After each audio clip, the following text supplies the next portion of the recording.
আজকে তোমাদের সাথে শেয়ার করছি পেঁপের বড়ার রসা। এটা খেতে কিন্তু ভীষণ সুস্বাদু হয়, স্বাদ একেবারে মুখে লেগে থাকে।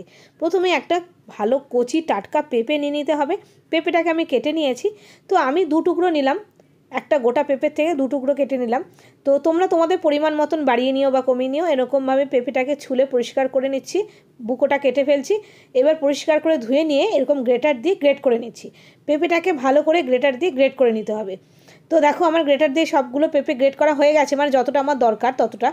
এইবার আমি মসুর ডাল ভিজিয়ে রেখেছিলাম, সেটা আমি মিক্সিং জারের মধ্যে নিয়ে বেটে নিয়ে আসছি। মসুর ডালটাকে আমি 2 ঘন্টা আগে ভিজিয়েছিলাম, জল ছাড়া বেটে নিয়ে এসেছি। একদম কিন্তু জল ব্যবহার করবে না, তবে মসুর ডাল বাটাটা যদি একটু দানা দানা হয় কোনো অসুবিধা নেই, খেতে ভালোই লাগে।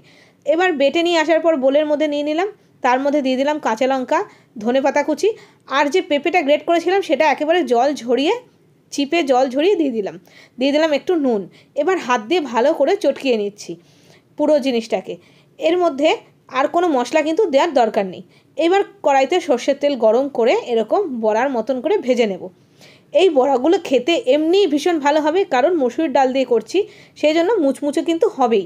আর রান্নাটা কিন্তু একদম নিরামিষ একটা রান্না। নিরামিষের দিনে কি করব না ভেবে এরকম একটা রান্না করে ফেলো, সবাই কিন্তু একেবারে চেটে পুটে খাবে, দারুণ সুস্বাদু হয়।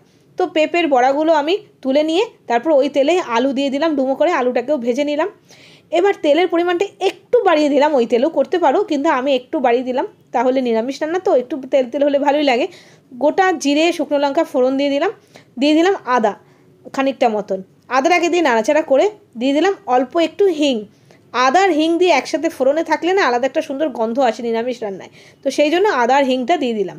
আর তারপরে এবার দিয়ে দিচ্ছি মশলা, জিরের গুঁড়ো, ধনের গুঁড়ো, লঙ্কার গুঁড়ো, পরিমাণ মতো নুন, হলুদ, তার সাথে সাথে একটু মিষ্টি।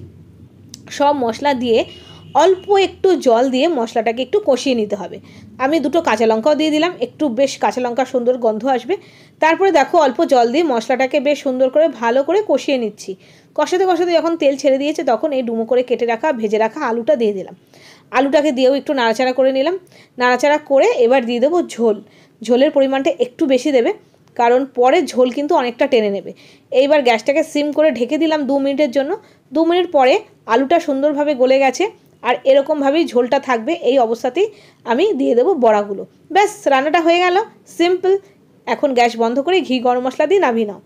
তৈরি হয়ে গেছে কিন্তু আমার মসুরের ডাল দিয়ে পেঁপের বড়ার রসা। বললাম তো, একবার রান্না করে ফেলো নিরামিষের দিনে, বাড়িতে সবাই কিন্তু চেটে পুটে খাবে, দারুণ সুস্বাদু হয়। আর বড়াগুলো কিন্তু মুচমুচেও থাকে, মসুর ডালের বড়া তো সেই জন্য দারুণ সুস্বাদু রান্না। আশা করছি তোমাদের খুব পছন্দ হবে। তো কেমন লাগলো জানিও। আজকে এই পর্যন্তই, বাই বাই।